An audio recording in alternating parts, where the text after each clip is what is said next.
भाई I am cooked now. मुझे समझ नहीं आ रहा है कि आखिर हो क्या रहा है मेरे साथ। मैं अगर जनरल अवेयरनेस पढ़ रही हूँ तो मेरा स्टैटिक जीके छूट रहा है, और अगर मैं इंग्लिश पढ़ रही हूँ तो मेरा मैथ्स छूट रहा है। मेरे को समझ नहीं आ रहा है कि क्या हो रहा है और मैं कर क्या रही हूँ भाई। मतलब 50 नंबर का तो क्वेश्चन है, क्या क्या पूछता है यार ये एनटीए वाला। मतलब 50 नंबर का क्वेश्चन में जीएटी का, उसी में जनरल अवेयरनेस है, उसी में स्टैटिक जीके है, उसी में रीजनिंग है, उसी में क्वांटिटेटिव एप्टीट्यूड है। भाई क्या क्या पूछेगा बस 50 नंबर का क्वेश्चन में। मुझे लग रहा है मुझे इन चारों में से कुछ तो मतलब स्किप करना है। स्टैटिक जीके मैं कर सकती हूँ क्योंकि उसमें वो सिर्फ 1 या 5 नंबर के बीच में ही पूछता है। मैंने सर्च करा था तो ये दिखा रहा था। बाकी पता नहीं कुछ तो, क्योंकि सारा नहीं हो रहा भाई, मेरे से नहीं हो रहा।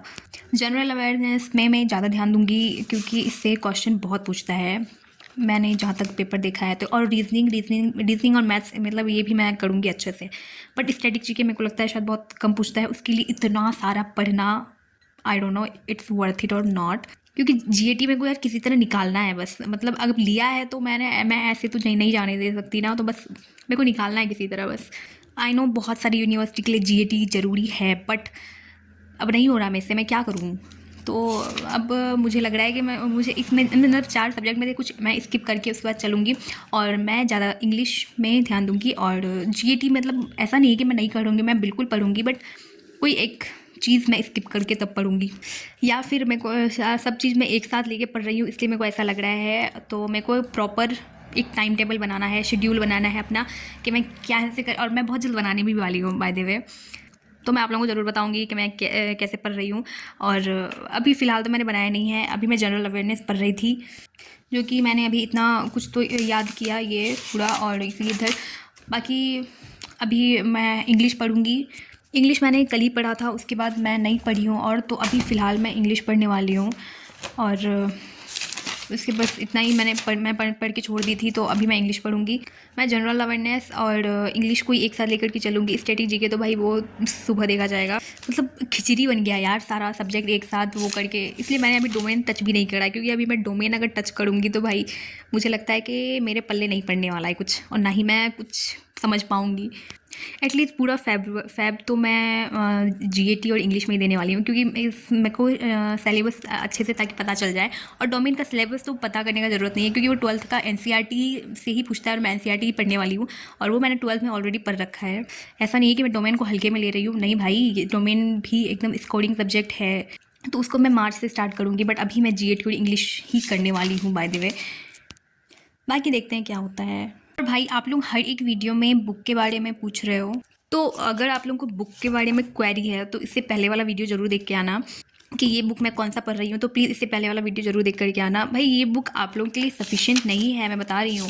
मतलब ये सीयूईटी बेस्ड नहीं है भाई, उसमें साइंस से क्वेश्चन भी पूछता है, बट इसमें साइंस का कोई भी क्वेश्चन नहीं है। मैं आप लोगों को मैंने बोला था कि अड़िहम book is sufficient for general knowledge, general awareness, क्योंकि इसमें आप लोगों को इंडियन हिस्ट्री, ज्योग्राफी, पॉलिटी और economics, general knowledge and even science भी मिलता है आप लोगों को, physics, chemistry, bio and computer. तो ये आप लोगों के लिए सफिशिएंट है जनरल अवेयरनेस के लिए। ये उसमें इस बुक में साइंस के बारे में नहीं दिया है कुछ, ये मैं साइंस इसी से करने वाली हूँ।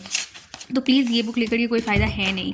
वो तो मैं बस दूसरे एग्ज़ाम के लिए पढ़ रही हूँ, तो उसका सिलेबस थोड़ा सा डिफरेंट है सीयूईटी से, तो मैं उसी के लिए पढ़ रही हूँ। बाकी अगर आप लोगों को सीयूईटी के लिए प्रॉपर चाहिए तो जनरल अवेयरनेस के लिए ये बुक सफिशिएंट है। बस आपको रीजनिंग कहीं और से करना है, और इंग्लिश के लिए आप सवाल का ले सकते हो। मैंने इससे पहले वाला बुक लेक्चर वीडियो में भी बोला था। आप लोग अगर नहीं देखा है तो पहले उसको वीडियो को देखना, फिर ये वाला समझ में आएगा।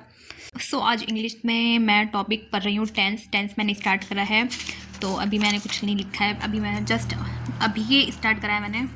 तो आज टेंस पढ़ने वाली हूँ, उसके बाद मैं बताती हूँ। बाय द वे टेंस तो इजी है, मैं बचपन से पढ़ के रखी हूँ, तो मुझे नहीं लगता इसमें मेरे को कोई डाउट वगैरह होने वाला है। बट फिर भी मैं लेक्चर पूरा देखूँगी, कंप्लीट करूँगी मैं लेक्चर को, और देखते हैं क्या होता है।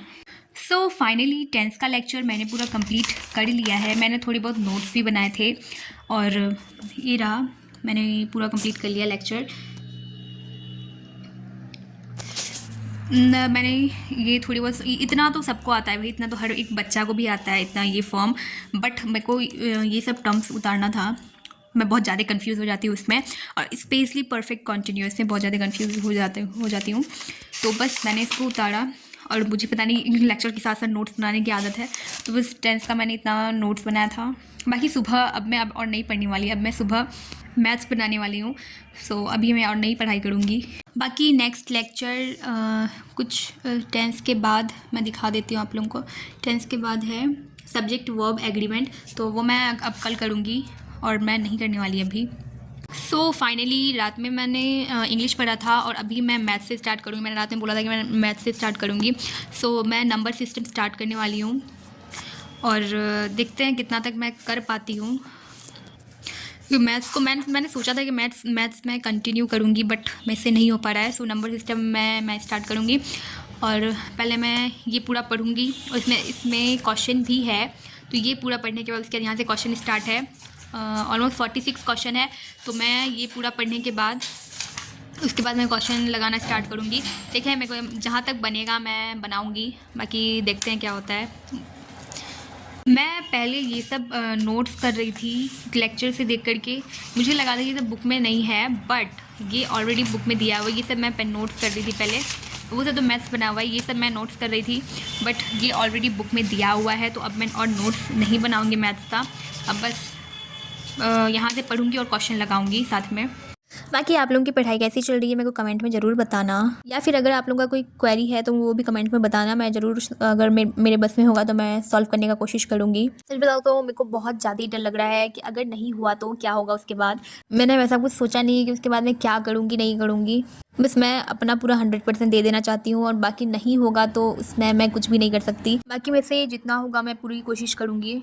कल मैंने एक कमेंट देखा था कि इतनी जल्दी सीवीटी प्रिपरेशन स्टार्ट कर दिया, कम से कम कुछ दिन रुक जाते। तो मैं खुद सोच के रखी थी जब मैं एग्ज़ाम दे रही थी और उस टाइम मैं रील्स स्क्रॉल कर रही थी, तो मैंने सोचा था कि बस कुछ दिन पढ़ लेती हूँ, उसके बाद मस्त आराम करूँगी। बट पता नहीं क्यों नहीं हुआ मेरे से। 12 को मेरा लास्ट एग्ज़ाम था, एग्ज़ाम मेरा ख़त्म हुआ, उसके बाद 13 से ही मैंने सीवीटी का सिलेबस देखना स्टार्ट कर दिया। मैंने सोचा था 1-2 हफ्ते तो मस्त इन्जॉय करूँगी, बट नहीं हुआ मेरे से, क्योंकि मेरे को सीवीटी का बहुत ज़्यादा टेंशन है। अगर नहीं हुआ तो इसके आगे मैं क्या करूँगी, कौन सा कॉलेज में जाऊंगी या नहीं, मेरे को बहुत ज़्यादा ही मतलब वो हो रहा है। बाकी मैं तो अपना 100% दूंगी, उसके अलावा मैं सब कुछ ऊपर वाले के हवाले छोड़ती हूँ। जस्ट विश के सबका अच्छा नंबर आए और सबको अच्छा से अच्छा कॉलेज मिले, क्योंकि 4 साल एक ही कॉलेज में बिताना है और ग्रेजुएशन अच्छा कॉलेज से होना ये बहुत बड़ी बात है। वैसे डीयू मेरा एम है, बट मुझे नहीं लगता है कि मुझे डीयू मिलेगा या नहीं, क्योंकि कंपटीशन बहुत ज़्यादा ही हाई है। तो जो भी होगा मैं अपना पूरा 100% दूंगी और आप लोग भी देना। जस्ट होप अच्छा जाए। सो फाइनली टोटल क्वेश्चन 46 है और मैंने ये पूरा बनाया 30 तक अभी बनाया है। मैं दिखा देती हूँ, ये सब पूरा देख सकते हो आप लोग बना करके। मैंने 30 तक मैंने बनाया है और बाकी का मैं बाद में बनाऊँगी। मेरे को मन नहीं कर रहा है बनाने का, पता नहीं क्यों। बट मतलब वैसे नंबर सिस्टम ईजी तो है, बट थोड़ा मोड़ा हार्ड है कोई क्वेश्चन।